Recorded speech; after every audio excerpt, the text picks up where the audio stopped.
안녕하십니까. 와이타임스 논평의 주복일입니다. 황교안 대표가 순교적 단식을 하고 있죠. 문재인 대통령은 연동형 선거법 차례로 답을 해야 할 것입니다. 황교안 대표가 단식을 함으로 인해 가지고 역시 황교안 대표가 보수 우파의 중심임을 일깨웠습니다. 황 대표 이런 단식은 미국 워싱턴 정가에까지 깊은 관심을 갖도록 만든 것으로 보입니다. 또 이렇게 황교안 대표가 순교적 단식을 하는 것에 맞춰서 한국당도 환골 탈태로 응답해야 할 것입니다. 자유한국당 황교안 대표가 순교적 단식에 들어간 지 11월 25일로 벌써 엿새째입니다. 황 대표는 25일 날 페이스북에 이런 글을 올렸습니다. 고통은 고마운 동반자다. 육신의 고통을 통해 나라의 고통을 떠올린다. 저와 저희 당의 부족함을 깨닫게 한다. 그러면서 단식을 중단하지 않겠다. 자유와 민주와 정의가 비로소 살아 숨쉴 미래를 포기할 수 없기 때문이다. 라고 글을 올렸습니다. 새벽 4시에 올린 글입니다. 아마 그 sak풍에 또 그 추위 때문에 몸이 힘들어서인지 일찍 깨어나신 것인지는 모르겠지만 그 새벽 4시에 바로 그런 글을 올렸습니다. 황교안 대표는 이어서 거정 넘어 보이는 국민 여러분 한 분 한 분이 그래서 제게 소중한 스승이라 그랬습니다. 이 길에서 대한민국의 길을 찾는다라고 썼습니다. 이어서 간밤 성남 비바람이 차가운 어둠을 두드린다. 이 추위도 언젠가는 끝이 날 것이다. 그러면서 잎은 떨어뜨려도 나무 중지를 꺾을 수 없다. 몸은 힘들어도 정신은 더욱 또렷해진다라고 언급을 했습니다. 기독교인인 황교안 대표의 순교적 각오가 역력히 엿보이는 대목입니다. 날씨도 차갑고 특히 비까지 오는 구준 날씨에도 청와대는 천막 설치조차 허용하지 않았습니다. 심지어 지지자들의 모포 같은 이런 전달까지도 막고 있습니다. 그야말로 경호를 빙자한 치졸한 대응이라 아니할 수 없습니다. 단식을 경험해 본 사람들은 알지만 닷새만 넘어가도 혼수 상태에 빠지는 경우도 있고요. 머리도 멍해지고요. 몸도 가누지 못할 정도가 됩니다. 그럼에도 지금의 황 대표의 모습은 그야말로 신앙의 힘으로 버티는 것 같은 그렇게 꼿꼿한 모습을 보여주고 있습니다. 24일 날 이낙연 국무총리가 난 12시 21분쯤 황 대표를 찾아서 황 대표의 건강을 우려하고 있다는 뜻을 전달했을 때도 한쪽 팔을 바닥에 대고 몸을 반쯤 일으킨 채로 대화를 한 것으로 전해졌습니다. 그런데 이 황교안 대표의 단식, 역시 보수 우파의 중심에 한국당이 있고 황교안 대표가 있다는 것을 일깨워줬습니다. 황교안 대표의 목숨을 건 단식은 순교적 결단이었습니다. 황교안 대표가 사실상 승부수를 던졌던 이 보수 우파 통합 카드가 유승민 의원의 변심으로 좌절된 직후에 존재 위기까지 몰렸죠. 그렇지만 이 모든 카드들 역시 연동형 비례대표제하고 공수처 도입이 강제된다 그러면 모두 헛것이 된다는 걸 깨달은 황교안 대표가 그야말로 이제 모든 것을 건 투쟁을 시작했다. 이렇게 봐야 될 것입니다. 황교안 대표가 이번 단식을 들어가면서 내세운 조건은 3가지입니다. 첫째는 지소미아 연장이었고요. 두 번째가 연동형 비례대표제 도입 철회입니다. 그리고 세 번째가 공수처 도입 반대입니다. 그중 첫 번째인 지소미아 연장은 성취되었습니다만은 이건 황교안 대표의 반대로 인한 것이라기보다 미국의 강력한 압박이 통했다는 것이 정설입니다. 그리고 지소미아 반대가 황 대표의 단식에서 차지하는 비중은 그리 크지 않았습니다. 사실 두 번째와 세 번째가 핵심 요구사항이죠. 그래서 청와대에서 지소미아가 연장됐으니까 단식을 풀어달라고 요청했지만 황 대표가 거들떠보지도 않은 겁니다. 그동안 이 야당 대표들의 단식, 그러니까 김대중, 김영삼 전 대표들의 단식은 전국 흐름에 중요한 변수가 되었었고요. 또 흐름을 주도하는 큰 역할을 해왔습니다. 이번 황교안 대표의 단식 역시 대한민국의 흐름을 변속시키는 중대한 물줄기가 될 수도 있을 것으로 보입니다.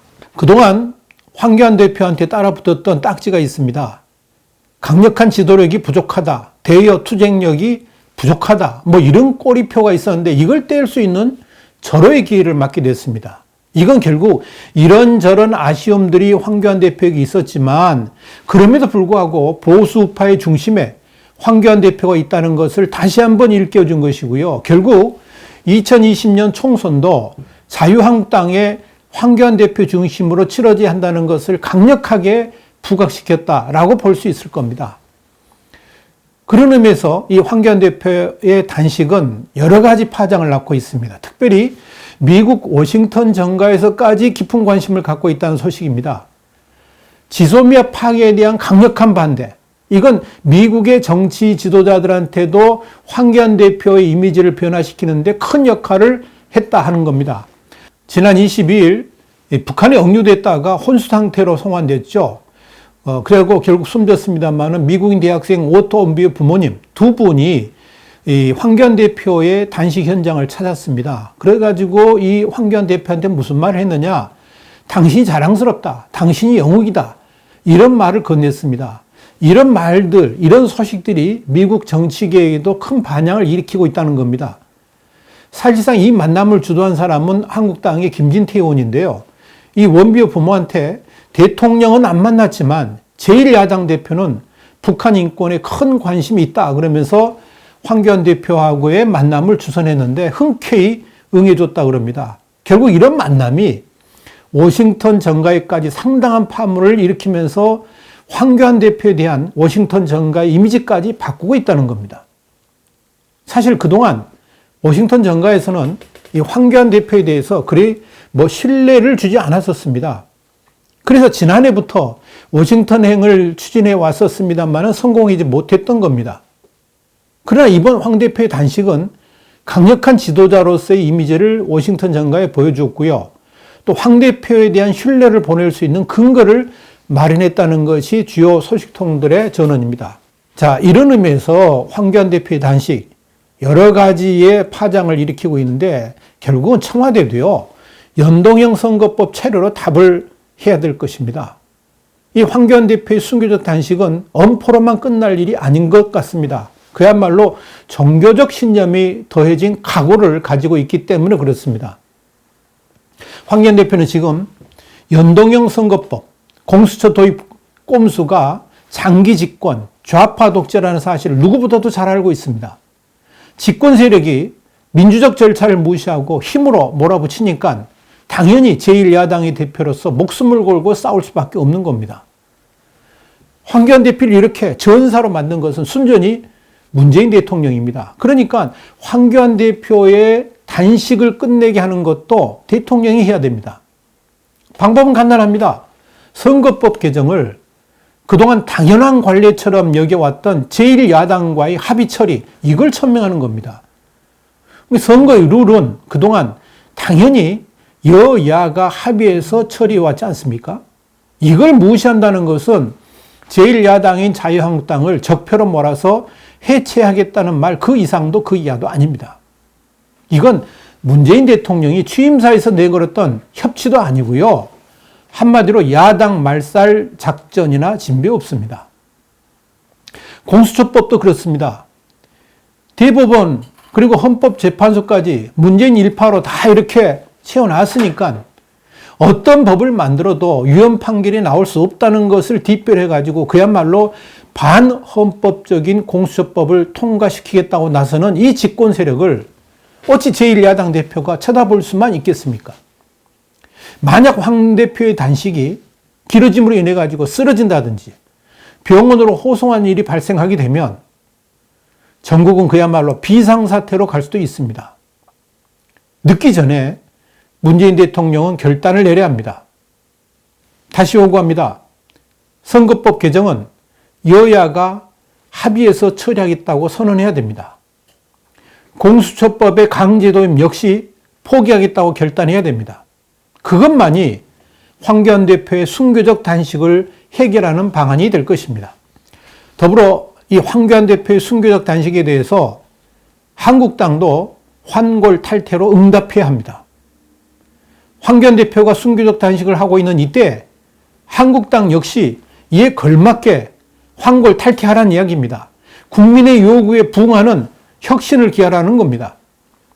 물론 한국당 총선기획단이 현역 의원 30명을 공천 배제하겠다, 컷오프하겠다 그러면서 이제 영남과 강남 중진 그리고 기소, 유죄 전력자, 망언이나 막말을 한 당사자, 뭐 이런 사람들을 1차적으로 거론하면서 공천개혁에 시동을 걸었습니다만은 이것으로는 역부족입니다.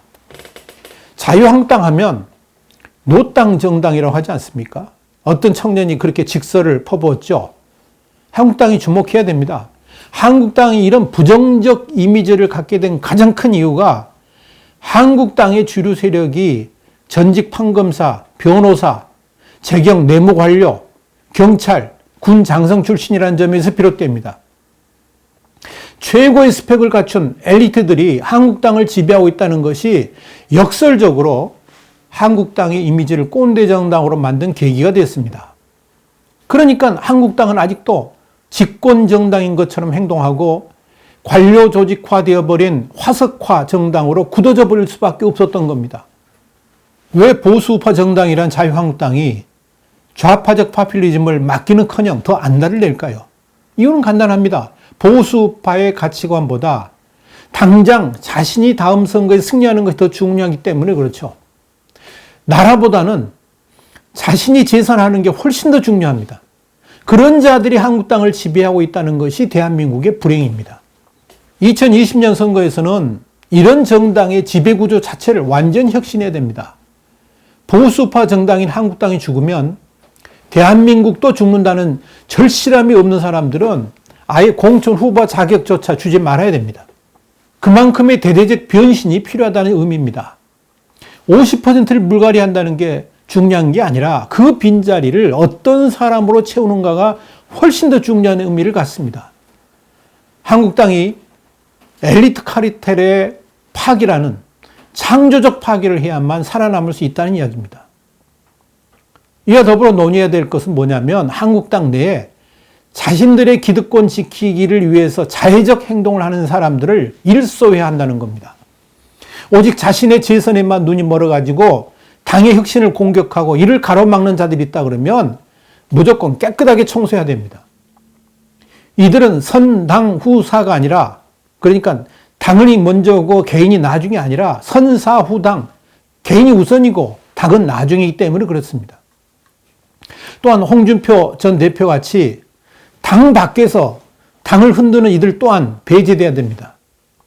홍준표 전 대표는 20일 날 황교안 대표의 단식 투쟁에 대해서 문재인 대통령은 코웃음 칠 것이라고 말했다고 합니다.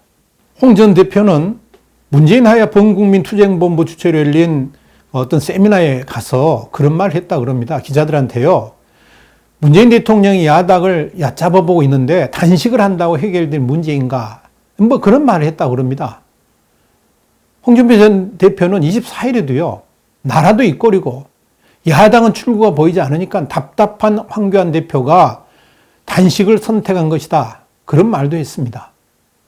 물론 문재인 대통령이 황교안 대표의 단식에 대해서 코웃음을 칠지도 모르겠고요. 황 대표가 답답해서 마지막 수인 단식을 했는지도 모르겠습니다.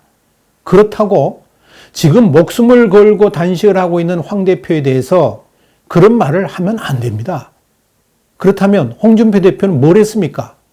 지금 한국당이 무엇을 해야 된다고 생각합니까? 홍준표 전 대표 같이 말로만 큰 소리 친다고 해결될 일입니까? 자신이 당대표였더라면 한국당이 더 잘 될 수 있었을 것이다 라는 망상에 사로잡혀가지고 이런저런 훈수를 드는 홍준표 전 대표야말로 한국당의 미래를 젖먹는 좀비 그 이상도 그 이하도 아닙니다. 한국당에 대해서 청하지도 않은 이런저런 훈수를 두는 박지원 의원하고 뭐가 다릅니까? 지금 황 대표를 격려하면서 위로를 해주지는 못할 망정 그런 소리로 빈정대는 홍준표 전 대표의 아량과 마음씨에 그저 환멸을 느끼게 됩니다. 자유한국당 밉던 곱던 보수파의 마지막 보루입니다. 그 한국당의 황교안 대표가 이제 마지막 승부수를 던졌습니다. 지금은 폭정에 맞서고자 온몸을 던진 황교안 대표에게 모두 마음을 모아 기도하는 마음으로 응원을 해야 될 때입니다. 황교안 대표 힘내십시오. 오늘 Y타임스 논평은 황교안 대표의 순교적 단식에 대해서 문재인 대통령은 연동형 선거법 철회로 답을 해야 된다 하는 주장을 말씀드렸습니다. 이 황교안 대표의 단식, 역시 보수파의 중심임을 일깨웠고요. 미국 워싱턴 정가에까지 깊은 관심을 갖도록 만들었습니다. 한국당은 환골 탈태로 응답해야 될 것입니다. 화이트타임스 논평이었습니다. 다음 시간에 다시 뵙겠습니다. 감사합니다.